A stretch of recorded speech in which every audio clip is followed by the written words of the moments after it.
Assalamualaikum warahmatullahi wabarakatuh. Kali ini saya akan menjelaskan materi tentang pasar modal, pasar uang, dan pasar valuta asing. Pasar modal, pengertian pasar modal. Di dalam Undang-Undang Pasar Modal Nomor 8 Tahun 1995, pengertian pasar modal dijelaskan lebih spesifik sebagai kegiatan yang berhubungan dengan penawaran umum dan perdagangan efek perusahaan publik yang berkaitan dengan efek yang diterbitkannya serta lembaga dan profesi yang berkaitan dengan efek. Dengan kata lain, pasar modal adalah tempat bertemunya antara penawaran dan permintaan surat berharga. Fungsi pasar modal yaitu ada 4, diantaranya sebagai alternatif berinvestasi, sebagai dana jangka panjang, sebagai alat untuk melakukan divestasi, dan sebagai alat restrukturisasi modal perusahaan. Manfaat pasar modal. Yang pertama, pasar modal merupakan wahana pengalokasian dana secara efisien. Yang kedua, pasar modal sebagai alternatif investasi. Yang ketiga, memungkinkan para investor untuk memiliki perusahaan yang sehat, berprospek baik. Yang keempat, pelaksanaan manajemen perusahaan secara profesional dan transparan. Dan yang kelima yaitu peningkatan aktivitas ekonomi nasional. Instrumen pasar modal. Terdapat 5 instrumen pasar, yaitu saham, obligasi, bukti right,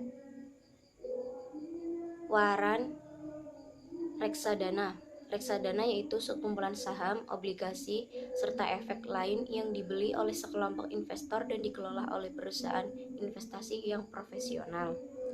Pelaku pasar modal. Para pelaku pasar modal ini ada 5 pihak, yaitu emiten, yaitu badan usaha atau perseroan terbatas yang menerbitkan saham untuk menambahkan modal, atau menerbitkan obligasi untuk mendapatkan utang dari para investor di bursa efek. Yang kedua ada perantara emisi. Yang ketiga, perusahaan bursa efek. Perusahaan bursa efek yaitu tempat diselenggarakannya kegiatan perdagangan efek pasar modal yang didirikan oleh suatu badan usaha. Di Indonesia terdapat 2 bursa efek, yaitu Bursa Efek Indonesia. Yang keempat, perantara perdagangan efek. Yang kelima, investor, yaitu pihak yang menanamkan modalnya dalam bentuk efek di bursa efek dengan membeli atau menjual kembali efek tersebut. Yang keenam, lembaga yang terlibat dalam pasar modal. Yang pertama ada Badan Pelaksana Pasar Modal atau BAPEPAM, yaitu badan yang mengatur dan mengawasi jalannya pasar modal, termasuk mencoret emiten dari lantai bursa dan memberikan sanksi kepada pihak-pihak yang melanggar peraturan pasar modal. Di Indonesia, Badan Pelaksana Pasar Modal adalah BAPEPAM, yang merupakan lembaga pemerintah di bawah Menteri Keuangan.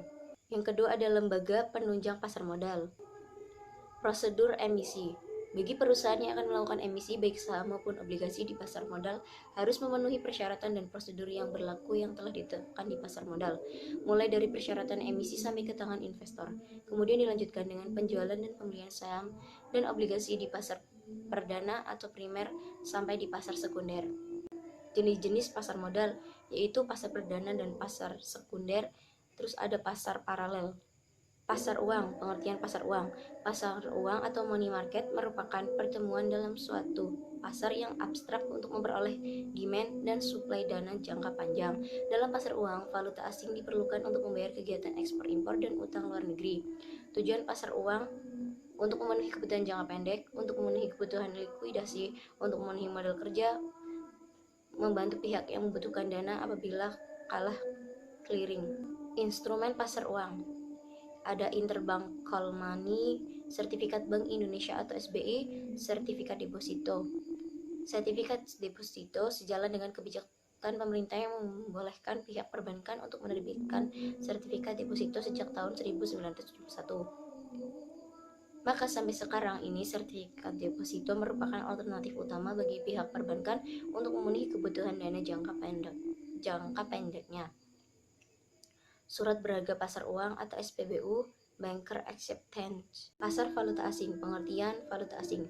Pasar valuta asing adalah suatu mekanisme di mana mata uang satu ditukar dengan mata uang lainnya. Tujuan pasar valuta asing yaitu mendapatkan keuntungan berupa selisih harga beli dan harga jual, mendapatkan bunga atau selisih suku bunga atau swap untuk transaksi pembayaran, mempertahankan daya beli, pengiriman uang ke luar negeri, mencari keuntungan, pemagaran risiko, dan kemudahan berbelanja. Jenis transaksi valuta asing ada komersial, funding, hedging, investasi, dan individu.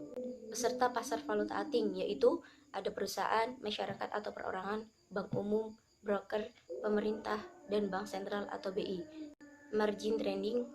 Pengertian margin trading yaitu kegiatan pembelian falas secara terus-menerus dalam suatu pasar untuk kemudian dijual kembali di pasar lain dengan harga yang lebih tinggi. Interaksi antara pasar valuta asing dan pasar uang.